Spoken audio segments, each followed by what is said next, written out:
let's catch up now on travel, because today is the day that craziness of Christmas when it comes to motorways and trains is kicking off. Let's speak to Ben Clatworthy, who's travel correspondent at The Times. Now, people are planning to make journeys to go see their loved ones this Christmas. What would your advice be? What's the situation looking like out there? Yes, good morning, Alex. Today is the big start of the getaway for the Christmas period this year.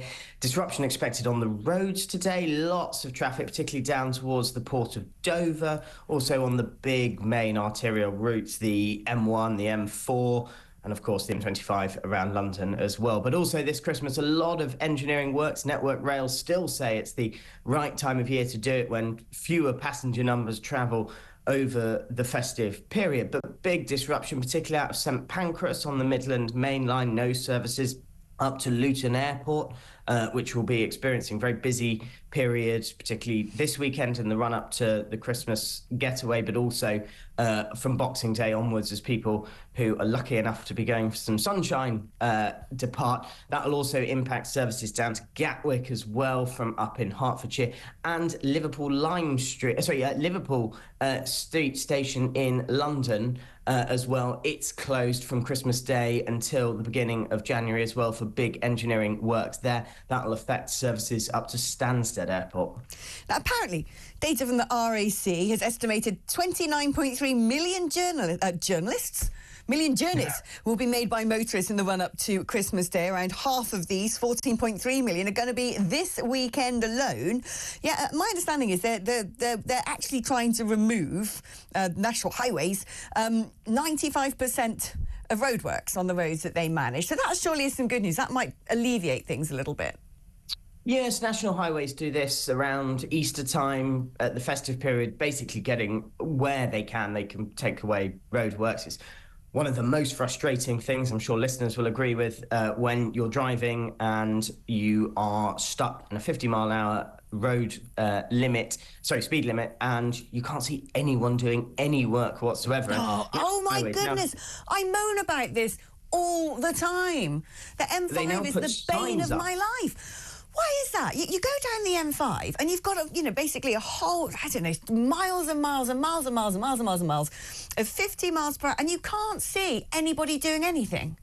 Yes, and one of the fact that they acknowledge it now and put up signs that say, you might not be able to see us, but we are still working. I saw one of those.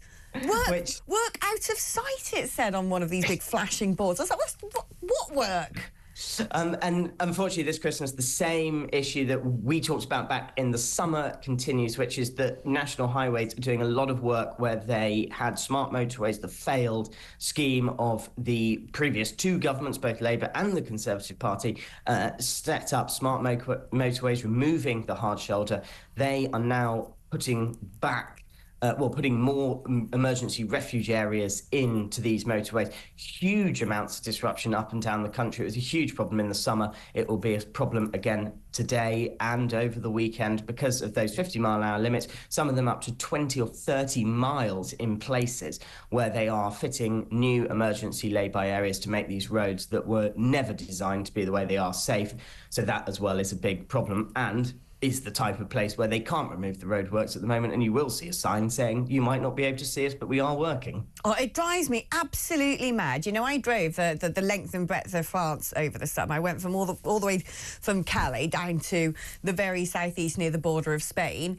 And one thing I notice is when they have roadworks in France, they sort of bring down the speed limit a teeny little amount like this, and they've literally got people sort of digging up the road, just a couple of bollards as the traffic flies by. And I thought, this is nice and refreshing. In Britain, they cut the speed down ridiculously and nothing happens. It goes on forever. It's just so inefficient. Talking about inefficiency, what about train journeys? Because we gave our lovely train drivers quite a big pay rise, didn't we? But my understanding is that isn't going to absolve us of the stress of strikes. Well, this is one of the big ironies of the new Labour government. They got the train drivers union, they got the ASLEF who represent the train drivers, they got the RMT into room, they had tea and biscuits together, and Louise Haigh, the former Transport Secretary, fired for being a convicted fraudster that she'd lied about. she got them round and she said, no, don't worry. Pay rises all round, no need for any modernisation, and it's backdated to 2022. So the train drivers, who are on about £69,000 a year, got a lovely little pre-Christmas big lump sum into their bank accounts, and strangely enough, now they're being asked, will you do some overtime? Will you work on your rest day, which is how the railways have operated for years? And they're saying, no, actually, I'm all right because I've got all that money and I'm going to take my children into London. We're going to go and see the Harry Potter play this year, and they're just not going to work. And unfortunately, there's huge disruption. Great Western Railway, Thameslink as well, also Northern trains are all hugely affected by it. And it's the government's own fault. They took away any need for reform to try and get old contracts to say that people will work Sundays, particularly into their contracts. On Thameslink, it's a particular problem. They have Sundays in their contract, but their rest days are Thursdays and Saturdays. Big problem there for those drivers, that they just don't have enough because they're saying, well, I don't want to work. Thank you very much for the offer, but I'm not entitled to. If you're offered overtime, I'm offered overtime. It's a voluntary thing, and they're saying, no, I don't want it. And it's squarely the government's fault. And I was speaking to someone yesterday who said that anecdotally they'd heard it, and although it's very difficult to, it's a human thing, it's that no one's they're not doing anything wrong.